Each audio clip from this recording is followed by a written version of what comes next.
In this video, I will guide you on how to turn on active status on TikTok. If you want to turn on active status on TikTok, first of all, open the TikTok app. Make sure to log into your account. Now, tap on the profile icon at the bottom right corner of your screen. This should take you to your profile. Now, you want to tap on the three lines at the top right corner of your screen. From here, you will find a couple of options. Go ahead and tap on Settings and Privacy. Here, you will find different options. Find the account section. Here, find the option of privacy and tap on that.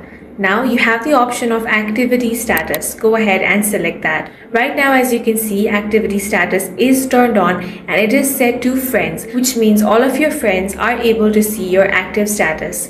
But if you want everyone to see it, tap on the public option, which means everyone will be able to view your activity status. Now, if you want to turn that off, you can simply tap on the no one option. But if you want to turn it on, simply tap on public or friends, then head back. In this way, you can easily turn on the activity status on TikTok. If you found this video useful, make sure to hit the like button and subscribe for more videos like this.